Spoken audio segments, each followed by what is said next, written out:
Planet Vegeta was destroyed in age 737. The one who commanded destruction of such a thing was, of course, Lord Beerus, and the one who carried out this was none other than the self-proclaimed Emperor of the Universe, Frieza. Though just before it was destroyed, a Saiyan by the name of Kakarot, alternatively Goku, is about to be sent to a not-so-strong planet called Earth. The last thing he sees is his father and mother's face as they wave him goodbye with a distressed look. The newborn was in fact on his way to planet Earth. The reason why he's being sent to Earth is not because of his power level or anything like that. No, it's because 5 years ago, another Saiyan newborn was sent to that same planet. If their planet is going to be destroyed, he's better off being sent to a place where he can possibly meet a fellow Saiyan in the future and grow with him. The name of that fellow Saiyan, of course, is Broly. Now, it was gonna take Goku about 6 months before he could fully arrive on planet Earth, but on day 100 of his journey, his space pod passes by the aftermath of a gamma ray burst and pivots a little bit because of the radiation. It was only a minute shift in direction, but now, his space pod is on the way to somewhere else. Off to a different section of the universe. Meanwhile, at Beerus' planet, the Oracle Fish has something to say. Lord Beerus, your arch rival has already been born and he's now on his way to this planet. What do you mean? A newborn is on his way to this planet, Beerus asks. Yes, but don't ask for any explanation. I don't know either, the Oracle Fish replies. I just checked the surroundings. There is indeed an infant in a space pod who will reach this planet in about 3 more years. I'm afraid he isn't gonna last that long though. It's really a shame, Whis states. Come on, don't give me that. Go and save the kid. He's supposed to be my arch rival or whatever after all, Beerus insists. This was Whis' cue to act. He teleports right to Goku's coordinates and brings him back to their planet. Little infant Goku was extremely pale at this point. The space pod wasn't meant for longer trips, especially not when the passenger is a newborn kid. Whis uses his healing prowess to bring the boy back to his full health and then takes him to Beerus. Look what I found, he says. It's a monkey, Beerus replies. That's right, Lord Beerus, your supposed arch rival is apparently this monkey, Whis adds. Beerus stares with his eyes wide open. It was only recently that he told Frieza to destroy planet Vegeta, and now an infant Saiyan is on his planet? Oracle Fish, is this a joke? It's not funny, he says. I never joke, the fish replies. I must say, Lord Beerus, fate sure does work in strange ways. This kid is going to grow up to be your arch rival, and you know it. Whis laughs. He had a rare, goofy grin on his face right now as if he was really enjoying this. Yeah, whatever. Wake me up when he's reached his peak. I'll destroy him and get this prophecy over with, Beerus states, and then he goes off to sleep. Whis, on the other hand, isn't quite sure if he's gonna enjoy raising an infant with the idea that he's gonna be Beerus' arch rival one day, but hey, the boy is already here, so better just get on with it. For the next 5 years, Whis would let Goku do whatever he wanted day in and day out. He let him eat as much food as he wanted and just play around, but every night, before Goku would fall asleep, Whis would bring an inhabitant from a random planet and have Goku fight him. Without even realizing it, Goku's mind was being programmed every single day. Soon, his innocent brain began to associate fighting for survival as an essential prerequisite for life, something that's just as important as eating or sleeping. It definitely didn't go over well on the first day when Goku had to fight a centipede, or at least that's what the Oracle Fish thought at first, but things turned out alright because Whis used Goku's body like a puppet to destroy the centipede. One wrong movement and Goku could die, which is why Whis made sure that for the first 60 or so battles of his life, all of Goku's movements were absolutely precise. All fights were won by the optimal sequence of motions. After 2 months, Goku's power level was only 900, but his battle IQ was on the level that most warriors couldn't even fathom. His speed and agility were blown out of proportion. Goku has yet to say a single word still since the day he was born, but this way of living is now completely normal to him. Whis knows what he's doing, and honestly at this point he's enjoying it. From there on out, Whis would leave the battles to Goku, and the everyday fights with a new monster each night continue for about 5 years. When Goku is around 6 years old, his power level is over 9,000 at this point. It's around 90,000 exactly to be precise. Impressive. Your growth is astounding. It's getting harder and harder to find a suitable fighter for you each night, Whis comments. I know, it's boring. Why don't you fight with me, Whis? 5-year-old Goku states. Oh, getting bold, are we? Alright, I guess I can take you on, Whis replies. The first one to hit the other wins. Goku keeps staring at Whis, bracing himself to see just what he's gonna do. However, 10 minutes pass by and it looks like there's still no movement from Whis at all. This is where Goku himself steps up and tries to attack, but Whis stops him right in his tracks. What are you doing, Goku? The battle has been over for 10 minutes. You want another round, Whis says? Huh? What do you mean, Goku replies. Whis points his finger to Goku's chest, which prompts him to look down. There's a massive bruise, but for some reason, he can't feel any pain. This is when Goku begins to wonder just what's going on here. Why is there a bruise on his chest already? Listen, Goku. When the battle began, I had already hit you and healed you. You just failed to see it. This is the difference between you and an actual fighter. You're weak, Whis asserts. This triggers a fire in Goku's eyes. For the first time in his life, he's experienced absolute defeat.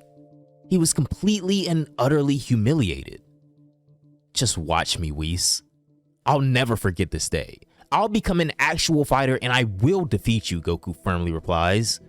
He was convinced that an actual fighter is as fast and well-versed as Whis. That night, he goes to sleep with a grin on his face as he'd finally learned something. Whis, on the other hand, sits down to enjoy some soda when the Oracle Fish starts pestering him. That's just cruel, you know? You just told a 5-year-old who can pretty much take on about 90% of all warriors in the universe that he isn't an actual fighter? You're a sadist. Whis takes a sip and casually replies, relax, it's a social experiment. Besides, I like the kid and wouldn't mind if he defeats me one day. Unfortunately, I don't think it's reasonable to expect a Saiyan to ever hope to defeat an angel. Next morning, when Goku wakes up, he comes up with a training regimen entirely on his own.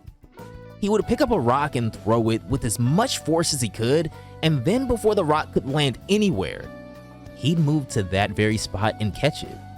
Every time, he'd try his hardest while throwing the rock and also trying his hardest to catch his own pitch. His body didn't know that it's possible to relax because it's preconditioned to always move optimally, as Whis had trained him. For the next 2 years, instead of bringing monsters to planet Beerus, Whis started taking Goku out to new planets each night where he'd politely ask anyone who looked strong to fight, but then, when they lose, he'd kill them with an emotionless glare in his eyes. Seeing this, Whis finally realizes why Goku hasn't transformed into a Super Saiyan yet. It's because he hasn't experienced any surge of outrage or emotions. He's too much of a pragmatist. Conveniently, this realization gives Whis a funny idea. When Goku turns 7 years old, he takes him to Frieza's location. Whis wondered if the truth about what happened to Goku's people would be enough to unleash the Super Saiyan transformation. Okay, Goku, now listen very closely to what I'm gonna say next. You are from a race of warriors called Saiyans, and this lizard right here is the one who blew up your planet to smithereens right after you left. He killed your parents, your people, your planet. He took everything from you, Whis continues to explain. All of this for the next 5 minutes, but even then, it was useless. Nothing about Goku's expression changes because of this. Nothing at all. He doesn't even raise his eyebrows. Hey, you're Lord Beerus' attendant, aren't you? What's going on? Is that a Saiyan, Frieza states? Whis ignores him completely and engulfs the place into total silence. Goku then asks a sincere question. Okay, so is this tonight's monster? Should I defeat him as well? Yes, but are you sure you listened to what I just said? Your parents and home planet were taken away because of this guy, Whis asks. Whatever, I don't care. It was Lord Beerus who told him to do it anyway. The Oracle Fish told me when you were away, Goku replies, and braces himself for battle. This Saiyan monkey seriously thinks he can defeat me? Isn't that cute, Frieza laughs. though for the next few moments, there is apparently no movement from Goku, at least not when it comes to Frieza's perspective. This gives Frieza a feeling of uneasiness that he can't quite understand. He instinctively looks down at his chest and finds a big bruise. Frieza had already been hit, but since it happened in a mere fraction of a second, his body didn't register the attack and therefore, he didn't feel any pain until after realizing what had happened. Frieza starts coughing blood as he says, I know what this is about. This kid is a Super Saiyan, isn't he? Goku appears before Frieza, steps on his tail and says, Super Saiyan? Is that an actual fighter? This sends such a chill running down Frieza's spine that a part of him wishes that he was dealing with a Super Saiyan instead of this kid. In all his life, he had never seen anyone move like this. What the heck is going on? Frieza was afraid, and this just drove him insane. He cuts to the chase and enters his final form. Subsequently, a 12-year-old named Vegeta enters the room and informs Frieza about a rare planet he was asked to discover. But before Vegeta could say anything, he's flabbergasted. Is that a Saiyan, he says? But Goku pays him no attention and kicks Frieza in the face, though this time, it didn't work. Goku's power level at the age of 5 was around 90,000. Now, at age 7, it's about 1 million, but this is nothing to Frieza, who is now in his final form. Frieza grabs Goku's leg, slams him on the ground, and then throws him up with as much force as possible. Goku's body destroys the ship's roof and flies all the way outside of the planet's atmosphere. This is where he sees a full moon. He had seen the moon before, many times actually, but never a full moon, and definitely not one that's this close up. Goku suddenly experiences a twitch in his spine. He can feel something in his body raging to come outside, but no, this man wasn't gonna let his body do something that he doesn't allow himself. He consciously stops the Uzaru transformation. Wait, maybe I was about to become an actual fighter. Shouldn't have stopped it, Goku thinks to himself. He was outside the atmosphere, and it only took a minute or so before his body began to tremble from the lack of respiration. Both the twitch in his spine and this trembling were unknown territory for Goku. Whis was observing the situation from inside the ship as he uses telepathy to tell Goku, "Don't try so hard to control yourself, Goku. Just let it go. Be serene. Calm your heart." Goku would listen to this, closes his eyes, and folds his hands. The twitching stops because he isn't looking at the moon anymore. The trembling stops because his body is now trying to transcend that primitive need. Suddenly, Goku's body feels as though it's coming to life. He starts to radiate a mysterious aura. Frieza senses this all the way from the ship, gets visibly angered, and so he sends the same kind of energy blast that destroyed planet Vegeta, a fully powered supernova. This triggers Vegeta's PTSD even though he wasn't even there when the planet got destroyed. And as far as Goku, each part of his body can feel the incoming blast. It's gonna hit them in another second, but Goku maintains his position. Despite the situation, he was continuing to calm his heart. He had absolute trust in Whis. The blast passes from there. Frieza looks again, and now there's no sight of Goku. He laughs, though Vegeta clenches his fist in fear. Frieza would continue his laughter for the next couple of seconds, but then he experiences a hand patting him on the shoulder from behind. It was Goku. And this kid was actually in Ultra Instinct. Frieza stopped laughing immediately, while Whis actually did start laughing. And Goku once again asked Frieza a question. "Are you an actual fighter?" Frieza flips. He begins to try and punch or kick Goku, but nothing works. It simply feels impossible for him to hit him. Every 10 attempts by Frieza, Goku lands one of his own and instills pure fear into Frieza's head. Until finally, Frieza can only watch in fear as this absolute pinnacle of a man or a child moves in ways that are beyond his imagination. "You're weak, Frieza. You can't be an actual fighter," Goku states, and prepares an energy blast similar to what Frieza had thrown at him earlier. Then, without any sense of excitement in his eyes, he pulverizes Frieza completely. In this universe, Frieza would be killed by a 7-year-old Saiyan. Goku loses his premature Ultra Instinct shortly thereafter and notices Vegeta. "What do you want?" Goku asks. "Don't tell me. You're a Saiyan, aren't you?" "Yeah, you must be Raditz' brother. Impossible, how are you so strong?" Vegeta answers Goku's questions with questions of his own. Goku immediately appears right in front of Vegeta and punches him in the gut. "Don't talk to people like that unless you're willing to fight," he states. Goku had already defeated today's opponent, so there was no real reason to take another life here. "My job's done, Whis. Let's go back to our planet," Goku exclaims. Meanwhile, on planet Earth, Broly is also around 12 years old as well. He was found by a pair of old Earmo farmers around 12 or so years ago as they picked him up, took him into their farm, and also chopped off his tail because it definitely isn't healthy for a newborn to have a tail, I'm sure. Better just chop it off now, they thought. They raised him like their own son, and he helped them however he could.